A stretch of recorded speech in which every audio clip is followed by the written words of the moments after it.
And that was Hamish Farragher and My Lady. Hamish is a very busy boy at the minute. He's got lots of gigs on the go.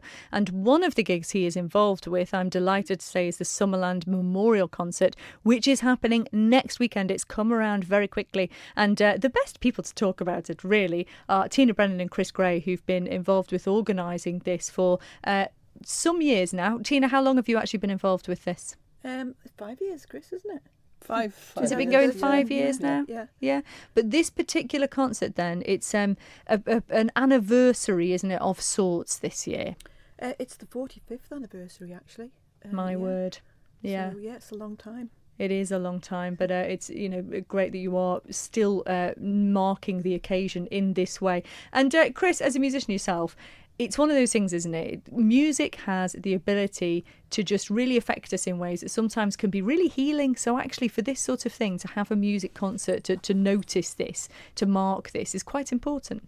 Yeah, I think so. I think music, going back a long time, has always helped people through things and to remember and, that kind of thing. And it's just kind of gone hand in hand, hasn't it, since, a long time. Yeah, and it's dedicated to the lives that were lost in the Summerland fire, and there was 50 lives lost, which most people do know, but also there was 11 kids under the age of 19 that were lost. And I think it's important that the younger generations, because I'm of an elderly generation, but I think the younger people, it was important, I think, to highlight the fact that this shouldn't be forgotten.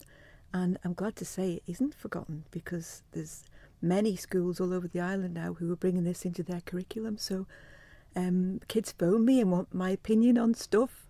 One little lad even called me Mrs. Summerland, which I thought was a bit weird. But and just to remind people, because obviously we do talk to you about this in the past, but just remind people what your involvement has been and why you wanted to start doing this, Tina.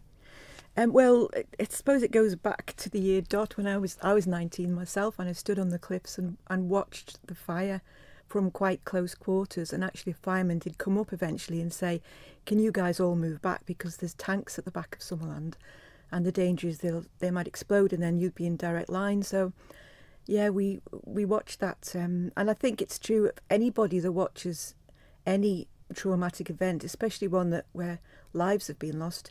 You don't ever forget it, and this is what people don't always realise, especially the people that want to draw a line under it and say, well, we should move on and just forget about it. Let's develop that site into, I don't know, multi-storey car park. Let's just airbrush it now into history. It's important to remember these things, because then hopefully nothing like this will happen again on the island. And I'm sure it never will happen again on the island, because after the fire, measures were put in place, albeit too late, to reflect the fact that there has to be proper fire safety when you go into a building, and that wasn't in place when Summerland was built. And that was largely down to the Isle of Man government, really, that didn't ensure that when up to 10,000 people could go into Summerland, that they would be safe. And it beggars belief to think that wasn't in place at that time, but it wasn't addressed. And there was literally fatal mistakes which were made in Summerland's concept and its design and its build and its operation. So we learnt those lessons the hard way back then, and I'm glad to say that when people go into any public building now here on the Isle of Man, they know that if something happens, that the emergency services will be there for them, and they've got a good chance of getting out safely and alive. Now, back 45 years ago, at that time, we were told in no uncertain terms from further afield in the UK that this sort of thing could never happen in the UK, because they had those safety procedures in place in their legislation. That isn't the case now, because, recent events have shown, for example, Grenfell, that those safety procedures have been bypassed and resulting in a huge loss of life. So yeah, it's kind of changed around now. So that situation needs definitely to be addressed. And when the inquiry report comes out for Grenfell at the end of September, I'm sure that there will be people who will be brought to account for it in respect of corporate manslaughter, because that's what it is. It's corporate manslaughter, and that's what it was here in the island 45 years ago. I've always felt that injustice, but when you're 19, what can you do about it? You know, the thing is, even if I'd wanted to do something about it, the people that you bring that to were those people who didn't ensure the safety of the people that went into Summerland. So you had nowhere to take it to, really. And it's true that there were some families that did try to bring that to court to get people to answer for the deaths of their kids, but they were blocked at every turn. There was an old boys conspiracy here on the Isle of Man, and they were blocked at every turn. That inquiry report which came out, which was very thorough, that should have been handed to the police, as the inquiry report for Grenfell will be handed to the police for them to take action and to bring procedures about should they be needed. But that didn't happen here. This was a whitewash I'm talking about now. That's what I believe strongly. And I'm bringing it to the wrong forum because this isn't a political programme. So I shouldn't be talking about this. Oh, don't you worry, Tina. Honestly, I feel so strongly about this, Christy, that you know, can tell it's these people were shafted, and they are still being shafted because there is no memorial on that site to reflect the fact that 50 people were killed. This was a huge tragedy by international standards, and yet still people will shy away from it, but I'm not one of them. And one of the things that is now happening is something that is going to be happening this week as well. You're going to be marking the evening, aren't you, in a very special way? Just tell people what you're going to be doing. This will be the 5th 1 minute silence now, which we've put in place. Historically, it's been on the promenade walkway across from the site, because I've never had permission to hold it on the site. But I'm glad to say there are some MHKs now who are very supportive of there being a memorial there, and Ray Harmer has given permission for me to hold it on the site this year, so that's where we'll be holding it. It's going to be quite emotional, I think. And is anyone allowed to sort of come down and take part in this? Everybody is welcome.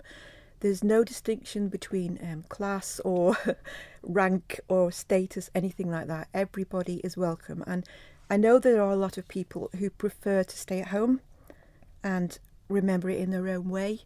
But I think there does come a time where you have to stand up and show that you remember this tragedy. It's not enough maybe just to stay at home, as I did. There comes a time where you have to, put your money where your mouth is, so to speak. And so please, everybody, don't hesitate in coming along. We've got the Ellen Van and Pipes and Drums playing again for us, which really adds to it. It adds to the occasion. So I hope it'll be a good turnout.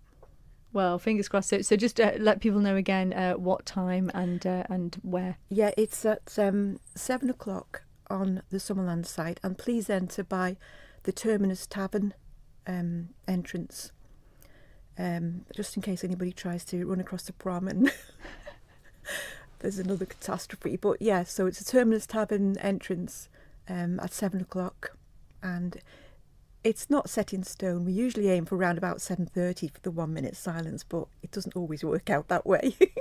Roughly around that time. So if you get there just before 7, then I'm sure you'll be able to be there for it. And just in case to mark any confusion, of course, this is entirely separate to what is happening at the Kane Memorial Garden, which is unfortunately at the same time. It's unfortunate that those two things clash, but it is a separate thing there. And I'm also joined by Chris Gray. Chris, it's lovely to have you with us again. Thank you. Nice to be here. We are talking about, in part, another thing that's happening to mark the 45th anniversary of the Summerland tragedy. You are involved again, as we said, with this memorial concert. Delighted to say you've got some fantastic people playing at it, and you've got a poet as well. We've heard one person already, Hamish Farragher. Who else is going to be playing? So we've got Mad Daddy playing, who have just come back from Liverpool. I think they had a gig there, and Anna Goldsmith, who I've not heard for a long time, so I'm looking forward to hearing her. It's going to be excellent to hear Anna again. Yeah. As you said, Hamish is playing, and he supported James Blunt recently, didn't he, when he came over? The Fecktones, who are always Great good fun, aren't they? Yeah. And the Birds and the Beards, which I don't think I've ever seen them do a bad gig before in my life. They They're are just awesome, amazing, aren't they? Yeah. Yeah.